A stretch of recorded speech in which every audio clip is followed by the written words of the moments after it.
Bom, pessoal, o tema de hoje é sustentabilidade. E existem várias maneiras da gente falar de sustentabilidade.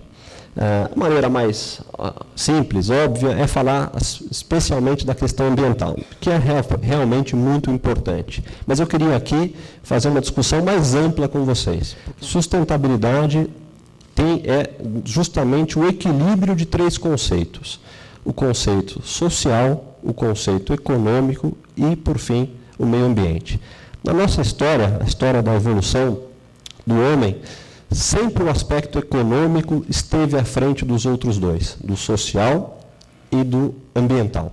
O homem prosperou, muitas inovações, mas há um sinal de alerta, um sinal amarelo, quase vermelho, sobre esse modelo. Não é mais possível se fazer produção como se fazia antigamente, de maneira indiscriminada, com extração. É preciso equilibrar esses três conceitos. Mesmo do ponto de vista social, esse modelo não se mostrou adequado, haja vista todas as desigualdades que a gente observa ainda no nosso país, também no mundo. É preciso, portanto, como eu disse, equilibrar esses três conceitos, o social, o econômico e o ambiental. Quando a gente conseguir fazer isso, a gente vai fazer, de verdade, ter um mundo mais sustentável. Eu tenho uma profunda crença de que a gente só vai conseguir equilibrar esses três conceitos através do que a gente chama de empreendedorismo. Portanto, o empreendedorismo hoje está muito ligado à questão ambiental, social e econômica, porque o empreendedorismo será o fenômeno pelo qual a gente vai conseguir fazer com que a produção seja espraiada pelo maior número de pessoas. O modelo de concentração e de ênfase na questão econômica não se mostrou viável. Tampouco uma distribuição social sem a produção também não será suficiente. É preciso que a gente tenha a maior participação das pessoas nesse mercado e essa participação, sem dúvida nenhuma, vai se dar através do empreendedorismo. Na nossa visão, a menor caracterização de pequena empresa, ela se dá a partir do faturamento. E aí, o critério hoje utilizado no Brasil é o Simples Nacional. Portanto, é considerada a micro e pequena empresa quem fatura até R$3.600.000 por ano. Se a gente olhar aqui nessa palestra mesmo, no nosso auditório, a gente tem muitos empreendedores. A gente pode olhar aqui para o lado, olhar para o outro, a gente vai encontrar dentro dessa sala muitas pequenas empresas, muitos pequenos empresários. Vamos ver os números. Então, as micro e pequenas empresas hoje são 6 milhões no nosso Brasil, 1.800.000 só no estado de São Paulo, e há uma grande novidade, que é a figura do empreendedor individual, a figura criada há 3 anos, que permitiu quase 3 milhões de pessoas saírem da informalidade. Quem é hoje o empreendedor individual? É quem fatura até R$60.000 por ano, portanto, R$5.000 por mês, trabalha sozinho ou com, no máximo, mais um empregado e desempenha uma atividade em mais de 400 tipos de ocupações. Então, é o cabeleireiro, é a manicure, é o pedreiro, é o eletricista. O principal sonho do brasileiro é ser pequeno empresário. Não é mais, Pedro, como era antigamente, como era na geração dos meus pais, ter um emprego numa grande empresa, numa multinacional. Não é mais o principal sonho do brasileiro ser empregado, mesmo que numa grande empresa. Também está deixando de ser o sonho do brasileiro trabalhar na esfera pública. Hoje, de cada 10 jovens, 7 têm como principal sonho de vida abrir uma empresa. E vejam como a questão da produção vai impactar o futuro do nosso meio ambiente. Porque se as pessoas hoje têm como principal sonho de vida se tornarem empresários, produzirem, é preciso, desde cedo, educar essas pessoas para a boa produção. A produção ambientalmente correta, respeitando o meio ambiente e fazendo com que elas possam, no futuro, melhorar a nossa capacidade de produção. Contar para vocês 2 histórias que eu acho que ilustram bem o que eu estou querendo dizer a respeito do empreendedorismo do Brasil. 2 casos reais. Um é o da dona Edna e o outro é do Felipe. São 2 empresários que atuam aqui no estado de São Paulo. Bom, vamos falar primeiro da dona Edna. Quem que é a dona Edna? A dona Edna é uma empresária em São Paulo que nasceu e viveu ali no bairro de Jabaquara. Para quem não conhece São Paulo, fica na periferia de São Paulo, quase na divisa com o Diadema e com o ABC. Uma região que não é uma região rica, é uma região quase periférica da cidade. Ela vive lá no bairro de Jabaquara, casada com o seu Ronaldo, há 30 anos. Sempre trabalhou por conta. Ela trabalhava no ramo de beleza estética, ela cortava cabelo, depiladora, e ela teve 2 filhos gêmeos. E quando ela teve esses 2 filhos, ela teve que parar de trabalhar para cuidar dos filhos, e só o marido dela que pôde trabalhar. Ele era funcionário de uma empresa de ônibus. Então, vocês imaginem a dificuldade da dona Edna de cuidar desses 2 filhos gêmeos com o seu orçamento. Mas ela era empreendedora. Ela trabalhava no ramo de beleza estética. O que ela fez? Ela teve uma ideia de abrir uma clínica na casa dela e passar a fazer os serviços de beleza em casa. E assim ela fez. E depois que os filhos já estavam um pouquinho maiores, ela retomou a sua atividade e recentemente ela inclusive se formalizou como empreendedora individual. Estava tudo indo bem, ela conseguiu criar os filhos, até que, no mesmo bairro, abre um salão de beleza. E aí ela ficou preocupada. Puxa vida, eu aqui 20 anos trabalhando nesse setor, agora abre um salão de beleza, como é que eu vou fazer para concorrer com esse grande salão que veio para esse bairro? Aí ela teve uma ideia. Ela viu que ela podia ter uma ideia, uma inovação para cuidar melhor dos seus clientes. Então, ela comprou uma máquina de depilação definitiva e, em 1 ano, ela triplicou o lucro e pagou o seu investimento. Queria falar também do Felipe. Felipe, ele é um batalhador, ele perdeu o pai com 15 anos, né? Ele também mora em São Paulo. Ele perdeu o pai aos 15 anos, teve que ajudar a mãe desde cedo a cuidar da família. Ele mora com a mãe com 2 irmãos mais novos, ele é o mais velho. É o único da família que conseguiu fazer faculdade, ele está cursando gastronomia, e ele é um dos melhores alunos da sala de aula, e por isso ele tem bolsa de estudos.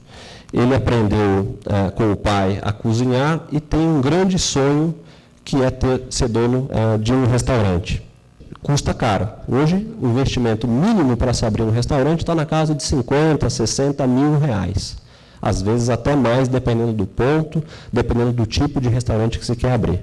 Como fazer, então, para atingir esse sonho, para alcançar esse sonho? O que ele fez? Ele montou um site com um menu exclusivo e ele vai na casa das pessoas fazerem a comida. Vejam que ideia. Ele aproveitou a sua habilidade de cozinhar, mesmo sem ter os equipamentos e o ponto necessário. Ele vai à casa das pessoas, utiliza ali a estrutura da casa das pessoas e faz o jantar. Com essa renda, ele já pretende, no ano que vem, em 2014, ele é um cliente do Sebrae, a abrir um restaurante. Esses 2 casos, a dona Edna e o Felipe, conseguiram identificar uma oportunidade no mercado, estudaram o mercado, sabiam muito bem o que fazer e aí empreenderam. Além disso, fizeram análise de mercado, identificaram a oportunidade, apostaram no diferencial dos produtos, ambos fizeram isso, e, por fim, um amplo conhecimento no seu ramo de atividade. Há muitos Felipes e donas Ednas no Brasil, vejam só. No Brasil, de cada 100 empresas formalizadas, 99 são micro ou pequenas. 99. Juntas, essas empresas correspondem a quase 70% de todos os empregos que são gerados no Brasil e todas as ocupações. Por que é importante falar ocupação aqui?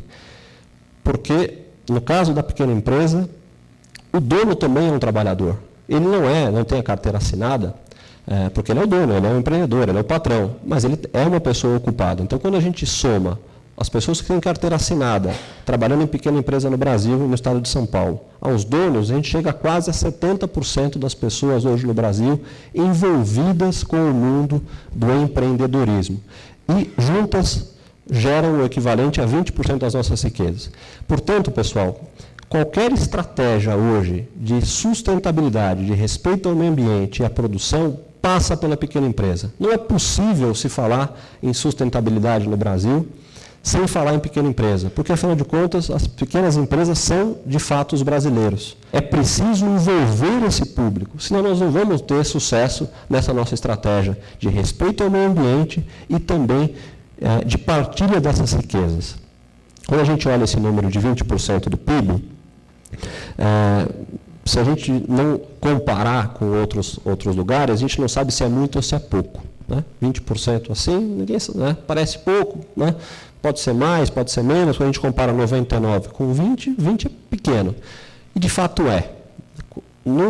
Para pegar Argentina e Chile, isso para não falar em Itália, Estados Unidos, Alemanha, na Argentina e no Chile, a participação das pequenas empresas argentinas e chilenas no PIB daqueles países é de no mínimo 40%. Há, portanto, uma grande chance dessas nossas pequenas empresas nos próximos anos aumentarem a sua participação em geração de riqueza no Brasil. E se isso acontecer, nós vamos distribuir melhor a renda. O que eu quero também falar hoje aqui para vocês é que respeito ao meio ambiente é um bom negócio, além de tudo. Não é só uma questão simples de respeito ao meio ambiente ou meramente de respeito ao meio ambiente. Mas, além de tudo, isso já seria muito se fosse só isso, mas a questão ambiental é, além de tudo, um bom negócio, como vocês vão ver aqui. Então, vimos aqui, o Brasil se destaca entre os países que são mais empreendedores no mundo. Vamos olhar aqui. Nós somos hoje o país onde a gente tem o maior número de empreendedores, tirando os Estados Unidos, China, nós estamos na sequência. No Brasil, a participação de mulheres no mundo do empreendedorismo está acima da média. Hoje tem mais mulheres envolvidas com a abertura de empresas no Brasil do que na média do mundo. Hoje, de cada 100 empresas abertas hoje no Brasil, 49 já são chefiadas por mulheres. Bem, a escolaridade do empreendedor brasileiro tem aumentado, tem diminuído a taxa de mortalidade de empresa. Onde é que nós estamos mal? Na relação com o poder público, Pedro. Hoje, o Brasil é o 49º país mais burocrático do mundo. E vocês sabem quantos países tem nesse ranking? 49. E quando se leva em conta tempo para se abrir empresa no Brasil, carga tributária e burocracia em geral, nós somos o último lugar desse ranking. Né? Então, é preciso que a gente enfrente essa questão de verdade, né? Para que a gente tenha um ambiente para se empreender mais favorável. Em muitos lugares, a cidade de São Paulo é assim, o empreendedor, para abrir uma empresa, tem que detalhar um código de mais de 300 páginas. Se não bastasse os códigos, as próprias leis, há ainda os decretos regulamentadores, as portarias, que todo dia são alteradas. Enfim, é um inferno para o pequeno empresário se manter em dia com a sua empresa. E quem aqui é pequeno empresário sabe disso, que é difícil. Né? Na cidade de São Paulo, é mais difícil ainda. Que 27% das novas empresas brasileiras fecham as portas nos primeiros 2 anos. E uma das razões, sem dúvida nenhuma, é a burocracia. O Sebrae é uma empresa que foi criada há 40 anos e poucas pessoas conhecem o trabalho do Sebrae nessa área. Quando a gente pensa em Sebrae aqui, o que vem na cabeça de vocês? Pequena empresa, atendimento à pequena empresa. E a gente faz muito isso. É a nossa missão principal. Mas há uma outra missão tão importante quanto essa, que é trabalhar ao lado do poder público para melhorar o ambiente empreendedor. Temos aí a implementação da Lei Geral da Pequena Empresa, todos os decretos para regulamentar a pequena empresa, favorecer que o poder público passe a comprar produtos e serviços das pequenas empresas da cidade, e há também um trabalho muito importante, que é o trabalho de educação empreendedora, de levar para as escolas, no ensino fundamental, no ensino médio, também nas universidades, o conhecimento do empreendedorismo. E nessas capacitações a gente coloca a questão do meio ambiente. Quero aqui contar, finalmente, uma outra história para vocês, que é a história do seu Sebastião. O seu Sebastião nasceu numa cidade do interior de Minas, quase conterrâneo dos pais aqui do Renato Zaide, uma cidade que tinha 2.000 habitantes. Ele trabalhou desde cedo para ajudar a sua família. Primeiro na roça, era trabalhador rural, depois num pequeno armazém da cidade, vendendo ali produtos. Mas o que ele gostava mesmo de fazer, o seu Sebastião, era de jogar futebol. E foi levado para o Rio de Janeiro para tentar a sorte como jogador de futebol. Ele ficou 2 anos morando nos alojamentos desse clube, em Bangu, no Rio de Janeiro, e machucou o joelho.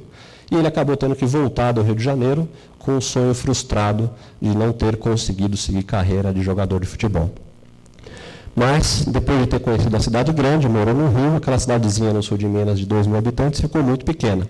E ele teve a vontade de tentar a sorte numa cidade grande. Ele conheceu um tio, já distante dele, não era um tio próximo, ele já me contou essa história, distante da família, mas que o convidou para ir a São Paulo tentar a sorte numa loja de calçados. Seu Sebastião, ele não tinha casa, ele dormia dentro da loja, portanto, ele abria e fechava a loja, ele não tinha casa, e trabalhou nessa loja durante muitos anos, né? Até que a loja foi vendida.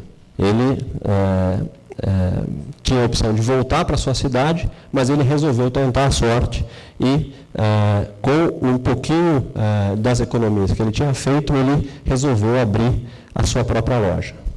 Então, aí teve todas aquelas coisas que vocês possam imaginar. Teve que cuidar da escritura, verificar o ponto, fazer aí o seu pequeno planejamento, e ele abriu a loja. Então, ele foi, teve sucesso nessa empreitada, apesar de que não foi fácil, né? Toda a burocracia, imagina, imposto, inscrição, alvará, tudo aquilo ele enfrentou. Ele levou 6 meses para abrir a loja, para legalizar o seu empreendimento. Vocês sabem hoje quanto tempo mais ou menos se leva no Brasil para abrir uma empresa? Alguém tem ideia? 60 dias? Esse tempo varia de lugar para lugar. A cidade de São Paulo, ela representa o Brasil numa pesquisa mundial feita pelo Banco Mundial, né? Isso é uma pesquisa chamada Doing Business, fazendo negócios. E nessa pesquisa é feito um ranking entre os países. O Brasil, representado pela cidade de São Paulo, está em 138º lugar nesse ranking, entre os países que mais se demora para abrir empresa. Hoje em São Paulo, leva-se até 60 dias, 72 dias, 80 dias, dependendo do ramo de atividade. Mas em muitos lugares, onde já existe sala do empreendedor, onde há um entrosamento com a prefeitura, esse tempo cai para até 5 dias. Então, ele abriu a loja, trabalhou sozinho durante 3 anos, não tinha nenhum funcionário, fez o seu planejamento, cumpriu metas, relacionamento com a clientela, teve sucesso.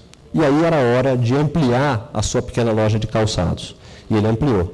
Ele achou um terreno ao lado, comprou um terreno ao lado da loja, pôde fazer uma loja maior, conseguiu contratar funcionários, tinha uma variedade maior de produtos, de calçados, fazia eventos em datas comemorativas, explorava o Dia das Mães, o Dia dos Namorados, Natal e tudo mais. Casou-se, teve filhos e estava indo tudo bem, até que, sempre tem o até que, né? Ele foi obrigado a concorrer com uma grande loja de calçados que foi aberta na mesma rua onde ele tinha a loja dele, lá em São Paulo. A loja começou a cair, entrar no vermelho, começou a ter dificuldade de pagar as contas e ele teve que mudar de estratégia. Ele teve que mudar a sua loja, que era focada em produtos para todos os públicos. Ele achou um nicho de mercado e passou a ter produtos muito populares. Ele não quis concorrer com aquela empresa de grande porte, e aí achou um nicho para concorrer, para ter produtos só voltados a preços muito populares. Com essa nova estratégia, ele conseguiu manter a sua loja aberta, não precisou fechar, até que ele se aposentou. Então, em 34 anos de atividade, ele manteve o seu negócio próspero, teve outros bens como fonte de renda e pôde criar aí 3 filhos. E essa é a história do seu Sebastião, que saiu lá do interior de Minas Gerais, foi para o Rio tentar a sorte como jogador de futebol, não deu certo, voltou, foi para São Paulo, dormiu numa loja, não tinha casa, trabalhou, e no final das contas pôde criar 3 filhos, e eu sou um deles. Essa é a história do meu pai.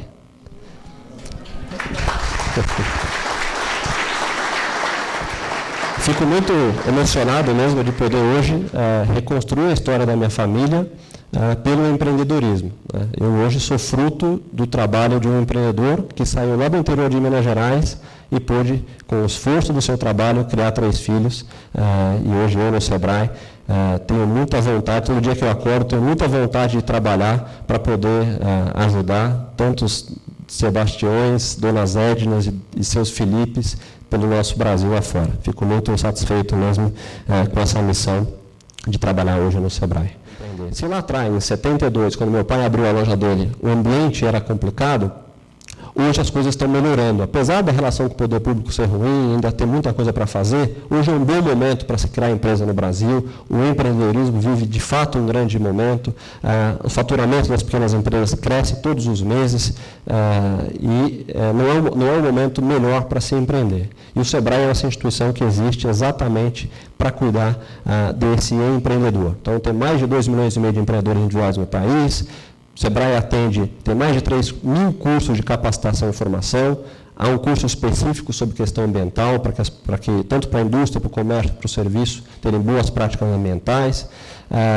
O Sebrae, no ano passado, atendeu em São Paulo mais de 400 mil empreendedores. 400 mil empreendedores foram atendidos só no estado de São Paulo. No Brasil, foram mais de 1,5 milhão. O empreendedorismo no Brasil, então, cresce a passos largos. Cada vez mais pessoas buscam oportunidades para o seu negócio. Algumas dicas do Sebrae. Acreditar na sua ideia, nenhum outro lugar do mundo tem o Sebrae para te ajudar a começar. Mas ser dono não é fácil, o Sebrae te ajuda a abrir a sua empresa. Tem curso, palestra, consultoria, atendimento presencial, plano de negócios, informação e gestão. Eu queria falar especialmente sobre a questão ambiental. Falamos aqui que o empreendedorismo é o que une essas 3 esferas da economia, da parte social e do meio ambiente. E eu queria aqui destacar especialmente a questão do meio ambiente, nessa parte final da palestra, que é o desafio da sustentabilidade. Uma pesquisa que a gente fez com 3.000 empresários no estado de São Paulo mostra que as micro e pequenas empresas, 60% delas não possuem conhecimento sobre os temas de sustentabilidade e meio ambiente, mais da metade. 47% delas acreditam que a gestão ambiental representa oportunidades de ganhos para as pequenas empresas. Então, já há muitos empresários que estão atentos à questão do meio ambiente como possibilidade de negócios. 72% das empresas entendem que as micro e pequenas devem atribuir alta importância à questão do meio ambiente. E quase 80% acham que as empresas que adotam ações de preservação ambiental podem atrair mais clientes. Então, poucas pessoas sabem como fazer, mas quase a totalidade acredita que atender a questão ambiental, ficar atento à questão ambiental é muito importante para o seu negócio. Vamos ver em relação às práticas. 80% dos pequenos empresários hoje em São Paulo adotam o controle do consumo de energia. 78% o controle do consumo de água. 68% controle do consumo de papel. 66% fazem coleta seletiva e 61% tratam os seus resíduos sólidos. São números ligeiramente satisfatórios. Claro que dá para melhorar, mas no que diz respeito a água, luz, papel, lixo e resíduos tóxicos, os nossos pequenos empresários em São Paulo já têm alguma consciência sobre essa questão. No entanto, ainda há espaço para crescer. Vejam só. Menos de 83% dos empresários não captam água de chuva ou reutilizam água nos seus empreendimentos. Aqui há boa chance de crescer o respeito ao meio ambiente. 56% dos nossos empresários não reciclam pilhas, baterias ou pneus usados. E 54% dos nossos empresários não utilizam matérias-primas ou materiais recicláveis. Dá para crescer, pessoal. E aqui também tem oportunidade de negócio para novas empresas que queiram atuar nesse segmento ambiental. Há possibilidade de negócio, é para isso que eu quero chamar a atenção.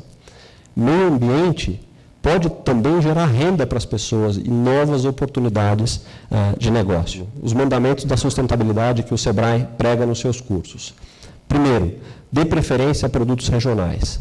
Segundo, elimine vazamentos. Use torneiras com sensor para gerar maior economia. Instale descargas com dupla função. Imprima somente o necessário. Programe a impressão para a função frente e verso nas impressoras.